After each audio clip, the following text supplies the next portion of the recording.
Kelvin, if we could start with the significance of Fabian's milestone. I know we've talked about it in the weeks leading up to it, but just the team aspect of it. Yeah. He's been part of a lot of great. Well, I'm sure Fabian would be the first to tell you it's not about him. It's about the team and staff and all the players that's helped him. You don't get to 100 and, 109? 110. You don't get to 110 wins. This isn't golf or tennis or bobsledding.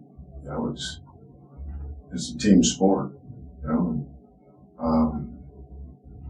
know, Fabian's been a big part of this sport for a long time. And, you know, we're proud of everything he's accomplished. Question. Coach Kelvin, Maybe what are your thoughts on the accomplishment? It's great to finally get it out of the way. I think my teammates wanted it a little bit more than I did, so that shows you how close we are. But it's a blessing. I have to thank all my coaches, all my teammates I had over the years, and it just feels good to finally get it done, so we can breathe and just play normally. right, man. Yeah, Kelvin, Ramon's had up and down throughout the season. Can you just talk about the confidence he had to hit those 2 corner threes and just what that does for a young guy like him? Yeah, he's really put a lot of time in, a lot of work. You know, he's been in the today's Thursday. He's been in the gym every morning, every afternoon, before practice, after practice. So we just keep telling him it's a process. You know, you don't go from having surgery on your hand where you don't touch a ball for 5 weeks. Don't touch a ball. You know, and that's a young man that we felt like our first 5 guards would be Marcus, Tremont, Tajay, Kyler, Jamal, and that this should be a development year for Ramon, and it should be. This should be a development year for him. You know, he didn't sign up to play minutes on a top 20, whatever, 25 team. You know, so he shouldn't be judged on anything that he does this year, except for the positive contributions that he makes. Coach, Tajay being able to, fill up that box score without, I think, having a turnover. I mean, what does that mean? You know? Yeah. Well, you know, I think we lost Alabama on December 11th. Does that sound right? And then we didn't lose another game until last Wednesday. That was February February 9th, maybe. Is that right? So think about it. We went from December the 11th to February 9th without losing a game. And then every team's going to have ups and downs during the course of the season. That's why I try to educate people about not getting too high when you win games, and you certainly don't get too low when you lose them. You know, playing these leagues, especially what these kids have been through this year, you're going to lose games. You know, look at tonight. We're out to a 17-5 lead, and I think we had 8 consecutive wide open shots. Didn't make any of them, and then they came back. You know, it's like playing against the zone. People have the audacity to say, "Why did you struggle against the zone?" Well, what do you think? We didn't make any shots. You know, when we zone teams that miss the shots, they really struggle against our zone. And we play against teams that make open shots. They're pretty good against them. So, but Tajay is one of those kids that when he uses his athleticism to rebound, get loose balls, defend, all the things that doesn't require talent. That's when he's at his best. Fabian, that ceremony they did for you real quickly out there, when they gave you that ball, it sort of set in a little bit. You know, I mean, I'm sure it read what the milestone and most. But what did that mean to have that occur there with your teammates around you? that just means I made the right choice in coming here. But Coach Sampson always said that he was going to change his program around, and he's done that. So it's just a testament to what Coach Sampson had in his mind, and his vision, and him executing what he had planned. Good, Chris. Fabian, did it mean more to have, Quentin and Armani and even Akeem here to sort of see that? Did having all those guys in the building, did that sort of mean something to you? Yeah, it's always good to have a legend in the building, and two of my brothers that I went to battle with all the time in the building too. But it's just good to have them at the game. Really, you didn't really met. I mean, like 110 wins, it was good, but I just glad they was here supporting us, and I couldn't ask for better teammates or ex-teammates. Coach, what are your thoughts on Juwan and Reggie Chaney's production today? Thought they played hard. That's all we asked them to do.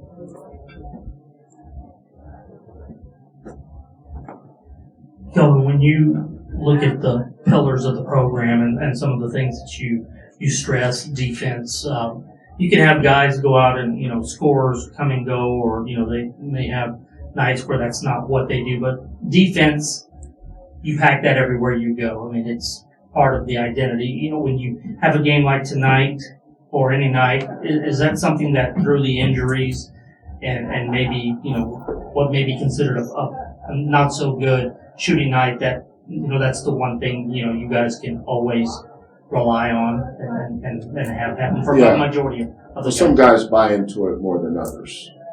The guys that have bought into it are usually the ones with the best attitudes. Sometimes guys just, sometimes they just grow tired of it. So they grow tired of hearing the coach's voice. They don't really do the things necessary anymore. But we've been lucky with the groups we've had over the years. And, we've had some special ones. Guys that's created their identities from that. Nate Hinton. He wouldn't be where he was without averaging almost 10 rebounds a game his sophomore year. Justin Gorham. Those are probably the two best rebounders I've coached because their attitudes, their coachability. They're yes sir, no sir guys. Never talk back. Never disrespect the head coach. They never do things like that. They're program first guys. So guys that are like that usually have success when they leave here too.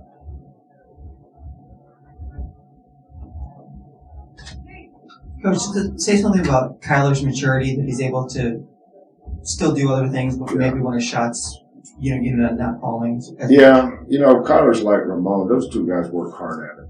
Nobody works harder at working at shooting and wanting to be better shooters than Ramon and Kyler. I see them in here early every morning, in the afternoons, and as long as they keep working at it, they'll step up and make shots. I looked over there on at one time tonight, and I saw Marcus and Quentin. Those guys sure made a lot. But they went through spells too. Quentin struggled. People forget that.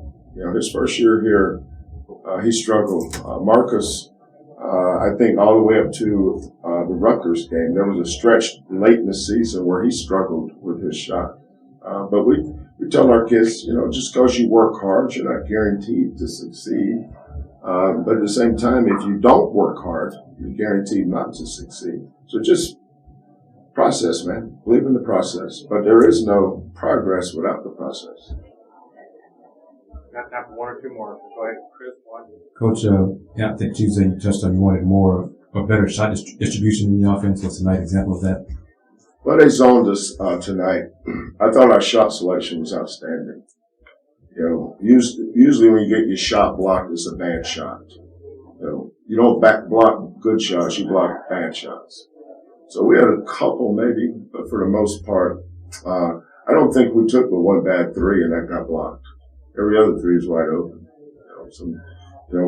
had we made 4 more of those, you talk about a great shooting night. But we just struggled with it. What were we, 7 for 23? What's that percentage? 30%?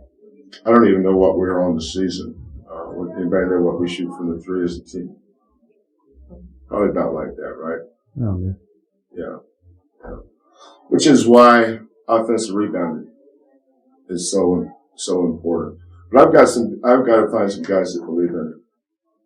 I've got some guys that talk about it, but they don't do it.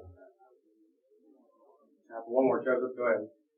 Kelvin, when you looked around the building tonight, or when you had a minute, you had 3 guys from your recent teams that have been in the league.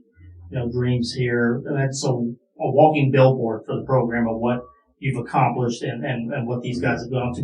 What's that like to, before you got here, I don't think they had one in 15, maybe 20 years to get somebody drafted. And now you've had guys either get drafted or, sign deals to play and have meaningful, spots on rosters. Yeah, I think that says how far our program has come, first of all. But I don't ever forget where I came from. Some people do. That's why they get disrespectful. But, we were 13 for 19 here. Nobody ever talks about those kids. But those kids had a big part of how we built this program. But each year we got better and better and better. I looked at Damian Dotson. I remember the process of recruiting Damian. And I enjoy seeing them. It makes me feel good to see those guys come back. Armani.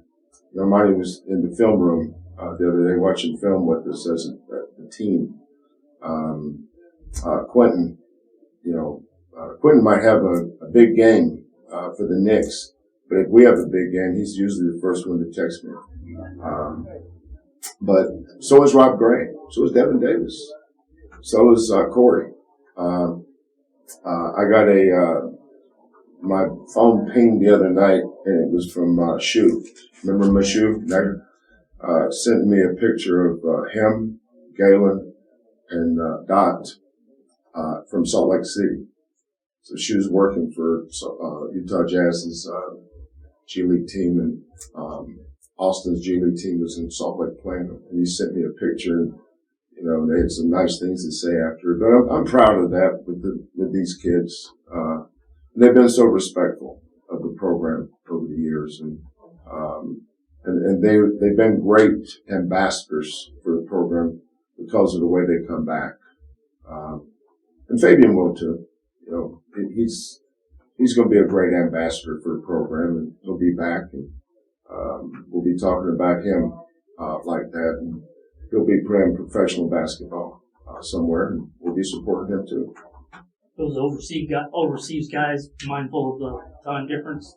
I know you usually get some odd hour. Yeah, Devin Davis, not so much. Sometimes I have to say, one night my phone rang. I said, dude, you understand I'm in Texas, and I can't remember where he was. Where was he? I can't remember. Greece. Yeah, I think it was Greece. I said, Greece ain't Texas, Hoss. Greece is the time zone. What you think? He said, what's up, Coach? What's up, Coach? Dude, I'm asleep. Come in tomorrow. So, but I love them all. I love these kids to death, and they're why you do it. And I'm proud that they're proud. I'm proud that they embrace this program, because at the end of the day, it's theirs. Coaches come and go, but this program's all about the players. Players are always first.